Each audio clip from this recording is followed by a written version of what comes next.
tentang anak kecil, ya. Kalau tasawaya, mereka sama di dalam hafalan, sama di dalam tilawah dan qiraah, bagaimana? Nah, hadis ini jadi rujukan. Idza hadaratis shalah, apabila waktu salat tiba, falyu'adzin lakum ahadukum, hendaklah salah seorang kamu azan. Ini jelas. Nah, wal ya'ummakum akbarukum, hendaklah menjadi imam kamu adalah yang paling tua. Nah, sedangkan dalam hadis lain aqra'ukum, yang paling qari. Nah, bagaimana mempertemukannya? Ada riwayat lain wa ya'ummukum aqra'ukum atau aktsarukum Qur'ana, yang lebih banyak Quran, yang paling qari. Nah, kalau antara imam tersebut tasawaya, bersamaan di dalam qiraahnya, tentu ada hal sebelum qiraah. Jadi ada orang yang kadang-kadang bicara qiraah saja. Sebelum qiraah dikedepankan, apa dahulu yang lebih didahulukan adalah ilmu tentang apa? Salat. Jadi kalau qiraah saja tapi dia tidak faqih tentang salat, tidak berhak didahulukan. Ini perlu diingat. Ini syarat utama adalah sebelum bicara aqra adalah apa? A'lam. Siapa yang paling cukup ilmunya untuk melaksanakan salat berjamaah sebagai imam. Nindak dia jadi imam, kemudian ketika dia tersalah misalnya, apa yang akan dia lakukan? Dia tidak tahu. Tertambah oleh dia rakaat, kan makmum sudah tahu nih, kalau dia sudah berdiri 4 rakaat dia buat 5. Kalau sudah berdiri seperti itu, dia harus ambil keputusan. Kan di dalam fikih dikatakan, kalau dia sudah tegak berdiri sempurna, dia tidak balik kembali. So kalau balik kembali, dia menambah gerakan salat, yang dalam pandangan sebagian ulama itu membuat dia batal salatnya. Nah, dia harus tahu kaifiat salat yang benar. Jadi syarat mutlak sebelum bicara tentang qiraah adalah apa? Ilmu. Nah, tapi kalau sama dia dalam perkara itu, ilmunya sama, qiraahnya sama, nah mana yang didahulukan? Seperti kasus Malik ibn al-Huwairis, mereka sama belajar dengan Nabi, sama murid langsung Rasulullah, sama dapat kaji. Terus bagaimana? Maka dalam hal itu timbangannya akbarukum. Dalam riwayat lain akbarukum sinna, yang lebih tua, yang lebih besar umurnya, bukan badannya, ya. Nah, itulah yang didahulukan. Nah, berdasarkan hal itu kembali kita kepada imamatus sabi al-mumayyiz, keimaman anak kecil yang sudah memayyiz itu boleh adanya, sah. Tapi kalau bercerita tentang afdalnya, ketika ada yang lebih tua, yang lebih dewasa, yang sama-sama tilawahnya, mungkin hafalannya, maka tetap yang didahulukan adalah yang lebih tua umurnya. Akbarukum. Nah, berdasarkan kepada hadis sahih yang diriwayatkan oleh Malik ibn al-Huwairis di dalam kitab Al-Imam Al-Bukhari, Al-Imam Muslim. Ini hadis yang menjadi mihwar poros dari pelaksanaan salat yang selama ini ma'ruf, yaitu sallu kama ra'aitumuni usalli. Nah, kemudian selesai perkara bagaimana jamaah dan selanjutnya. Kalau seandainya jamaah itu terjadi antara laki-laki dan perempuan. Maka benarkah bahwa posisi dari saf laki-laki yang paling depan itu lebih afdal dibandingkan dengan saf yang belakangnya atau yang paling terakhir? Benar. Cuma kadang bapak-bapak tidak mengamalkan hal ini, sehingga kalau salat Jumat musaji itu penuh ke belakang. Ya. Hadis ini diriwayatkan oleh Al-Imam Muslim rahimahullah dari Abu Hurairah. Apa kata Nabi sallallahu alaihi wasallam? Khairu sufufir rijali awwaluha wa syarruha akhiruha wa khairu sufufin nisa'i akhiruha wa syarruha awwaluha. Nah, sebaik-baik saf laki-laki adalah awalnya, dan yang kurang baik adalah yang akhirnya. Jadi kita artikan syarrun itu bukan sejelek-jelek. Kalau jelek-jelek nanti pulang orang. Artinya baik juga, jangan dikatakan tidak baik. Cuma dibandingkan dengan yang depan, lebih baik di depan. Jadi menterjemahkannya, kalau dikatakan sebaik-baik saf laki-laki di depan, seburuk-buruk saf laki-laki di belakang, tu nanti di belakang tu baliknya pulang batu ambo dapet 6 buruk. Bukan begitu memahaminya ya. Wa syarruha itu adalah dia tidak seafdal yang di depan. Jadi ini jatuh makna hadis kepada afdaliyah. Bukan berarti yang di depan dapat khair, dapat baik, yang di belakang dapat syar. Tidak.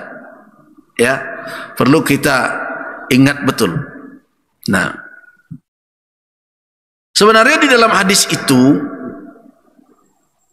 dorongan untuk laki-laki segera datang ke rumah Allah, bersegera untuk taat, jangan menunggu-nunggu supaya mereka bisa hadir lebih awal. Nah,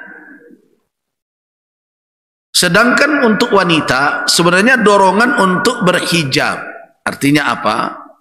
Jangan terlalu terpapar kepada penglihatan laki-laki. Jadi masalah ini adalah mahallul afdaliyah. Walaupun ta'bir di situ khair, syar, bukan bermakna bahwa berada di belakang itu buruk dalam artian melakukan kekeliruan dan kesalahan. Tapi ini adalah maknanya adalah afdaliyah.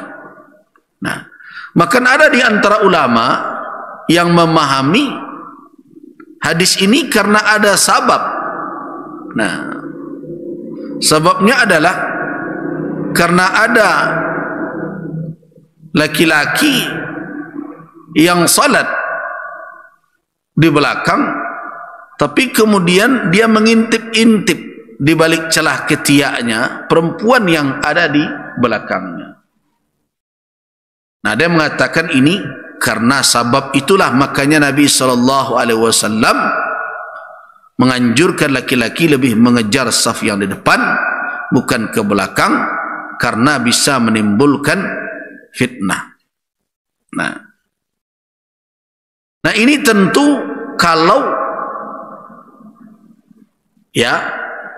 solat berjamaah itu ada laki-laki dan ada perempuan. Bagaimana kalau perempuan saja? Apakah berlaku juga saf yang awal lebih afdal dibandingkan saf belakang? Tidak. Kalau sesama wanita saja, saf pertama sampai saf ke belakang sama dia. Nah, dari mana didapat oleh ulama kesimpulan itu dari iqtiran, dipersandingkan antara oleh Nabi SAW antara saf laki-laki dengan saf perempuan. Kan dalam hadis itu menyambung ya, saf laki-laki yang afdal, yang terbaik adalah awalnya, yang tidak terbaik adalah belakangnya, saf wanita belakang. Berarti disebut bersamaan itu menunjukkan kalau dalam berjamaah itu ada laki-laki dan ada perempuan. Tapi kalau hanya perempuan saja berjamaah, ada masjid biasanya, mungkin di situ perempuan saja. Kan ada saja, ada beberapa. Kalau tidak salah pernah saya dengar di Kerinci, itu solat ada wanita saja di situ. Apalagi qiyam Ramadan, ya sama saja antara depan dengan belakang. Nah, jadi ini kalau bersama. Dan ingat, Masjid Nabi SAW di saat itu tidak ada tirai pembatas antara mereka. Jadi antara laki-laki dan perempuan di zaman Rasulullah tidak ada tirai pembatas, tidak ada dinding pembatas. Jadi antara saf laki-laki dan saf perempuan mungkin saja terlihat wanita di belakang. Tapi kalau sudah terbatas seperti itu bagaimana? Apakah hukumnya sama? Para ulama mengatakan kalau sudah ada batas sehingga tidak memungkinkan lagi fitnah saling melihat itu muncul, maka afdaliyahnya sama antara depan dengan belakang. Itu bagi ulama yang memandang depan dan belakang itu dahulu karena sabab, karena illat. Nah, kalau illatnya hilang, ya larangan. Kalau penghalangnya hilang, adal mamnu, yang terlarang kembali lagi. Artinya apa?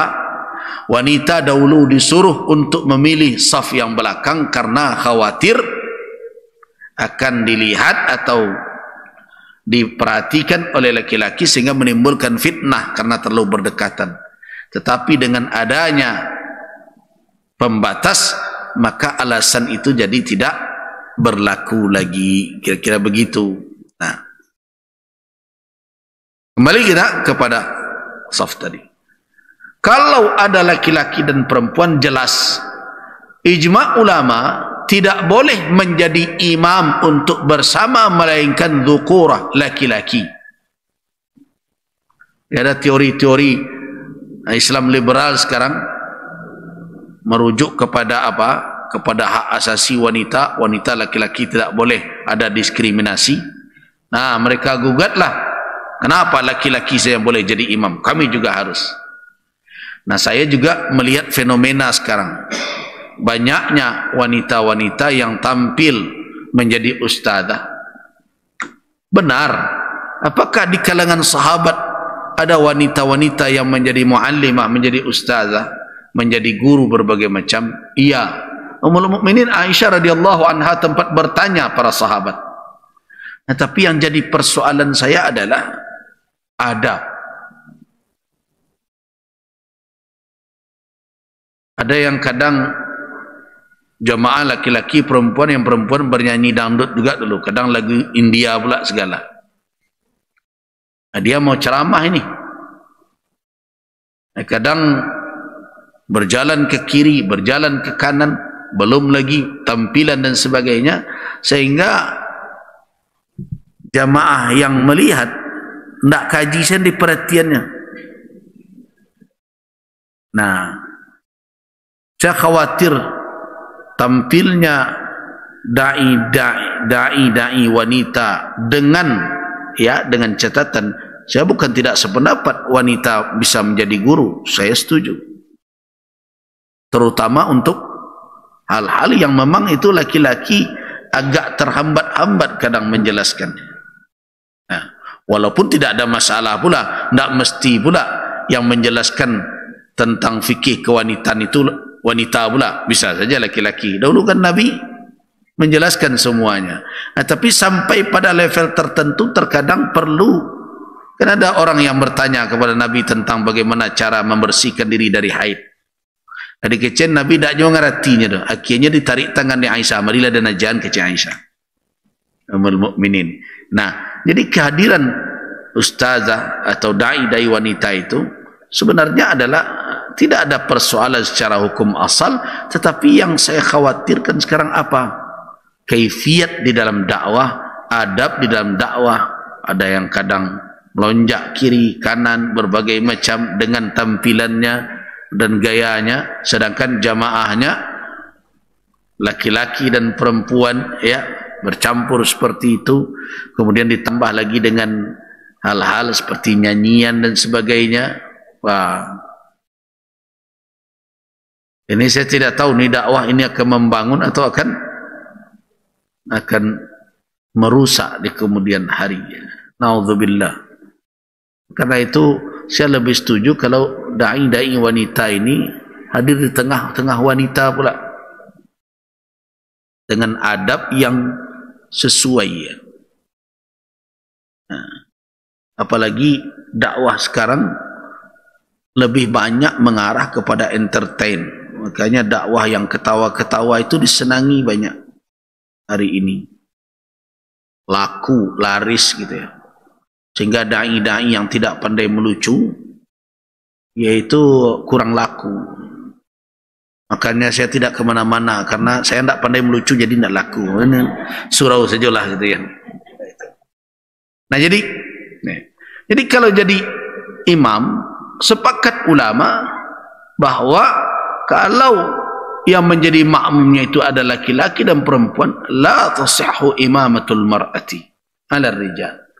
Tidak sah keimaman laki-laki perempuan atas laki-laki. Ijma'.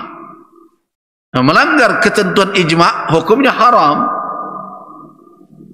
Nah, ijma' adalah dasar dari hukum Islam yang disepakati oleh ulama. Tidak ada ikhtilaf padanya. Nah, ijma' itu tentu bersandar kepada apa? Kepada dalil-dalil. Betapapun alimnya Ummul Mukminin Aisyah, bahkan tempat bertanya bagi para sahabat. Betapapun alimnya Ummul Mukminin Ummu Salamah, Hafsah binti Umar, dan sahabat-sahabat wanita lainnya, tapi tidak ada satu peristiwa pun atau riwayat satu pun yang menunjukkan atau mengkhabarkan kepada kita bahwa beliau pernah menjadi imam para laki-laki. Bahkan ketika berjamaah, yang menjadi imam itu budak sekalipun, tetap budak didahulukan menjadi imam. Makanya bapak dan ibu-ibu mengkaji, boleh tak imam dalam salat tatawwu', salat sunat seperti tarawih, melihat Al-Quran karena harap bisa membaca ayat yang lebih panjang, kalau bisa khatam, kan begitu? Nah, itu kan merujuk kebolehannya kepada apa? Kepada kasus Ummul Mukminin Aisyah radhiyallahu anha yang diimami oleh ghulamnya, yang diimami oleh budak beliau atau mungkin budak yang telah beliau merdekakan, kemudian menjadi imam Ummul Mukminin Aisyah sambil melihat ke mushaf. Nah, itulah yang jadi rujukan ulama hari ini, karena itu dieboh-ebohkan orang melihat atau membaca ketika jadi imam. Walaupun tentu imam tidak membaca itu lebih baik. Tapi boleh tak dalam salat sunat ulama membolehkan, merujuk ke mana? Kepada apa? Kepada kasus imam yang mengimami Ummul Mukminin Aisyah radhiyallahu anha sambil membaca mushaf. Nah, kalau seandainya itu tidak boleh, tentu Ummul Mukminin tidak mau menjadi makmum di belakang imam seperti itu. Itu dasarnya. Maka diheboh-hebohkan pula. Bolehlah. Ya boleh saja kalau memang ada keperluan untuk itu. Tapi kalau dia hafal, ya tidak perlu pakai mushaf juga. Dan tidak perlu pula pemaksaan seperti itu. Kalau harus dipaksakan, jangan. Ya, kalau memang kadang disediakan, kan bisa jadi orang yang walaupun hafal, mutqin sekalipun, itu tidak mustahil akan terlupa. Nah, karena Al-Quran ini adalah sesuatu yang paling mudah infilat, lepas, ibarat tunggangan kalau diikat kan, yang paling mudah untuk lari terlepas itu Quran. Kenapa? Karena syaitan senantiasa mengganggu. Nah, kadang dia butuh untuk merujuk. Bolehkah dia memegang Quran untuk mengembalikan hafalan, dan mungkin di belakang adapun yang hafal tapi kadang-kadang kan tidak fokus juga semuanya, atau ada malah tidak ada yang hafal di belakang. Siapa yang akan mengingatkan dia? Boleh tak dia merujuk? Dalam salat sunnah dibolehkan, karena memang itu maqam, posisi di mana salat dipanjangkan. Kalau untuk salat fardu, ulama mengatakan tidak dibolehkan. Kenapa? Karena Nabi SAW telah mengatakan iqra' ma tayassar, bacalah yang mudah saja. Artinya yang mudah dibaca, yang mudah diingat, yang hafal. Itu maknanya. Nah, ini menunjukkan apa? Di samping hukum boleh melihat mushaf tadi adalah, walaupun Ummul Mukminin Aisyah a'lam, aqra, ya, lebih alim, lebih qari, ya kan? Tentu beliau adalah rujukan para ulama, tetapi ketika berjamaah, mau tak beliau dengan alasan ilmu beliau, saya yang jadi imam, masa saya dibeda-bedakan dengan laki-laki? Tidak begitu. Nah, jadi apa yang dilakukan oleh banyak orang-orang liberal hari ini dengan alasan tidak boleh diskriminatif, itu tidak benar. Karena di dalam beribadah yang dicari orang bukan itu. Nah ini, jadi di mana kelirunya kelompok liberalis itu? Dalam solat pun mereka masih berbicara tentang gender, padahal di dalam Islam ketika beribadah itu yang diutamakan orang apa? Ketakwaan yang hendak dijangkau dengan ibadah itu. Jadi salah konsep, sehingga akhirnya apa yang mereka lakukan? Siapa itu dulu yang dari Amerika berbagai macam itu ingin pula dia menjadi imam. Jadi kalau ada orang yang melakukan hal itu, wanita menjadi imam atas laki-laki, itu adalah faham yang sesat, menyesatkan. Kenapa? Bertolak belakang dengan ketentuan ijma' umat, baik dahulu sampai sekarang. Jadi yang seperti itu jangan diikuti pula. Nah, kajian-kajian liberal ini banyak pula sekarang berkembang. Nah, itulah kira-kira tentang berjamaah, tentang imam, tentang keimaman anak kecil, tentang kaifiat sufuf, saf, dan sebagainya.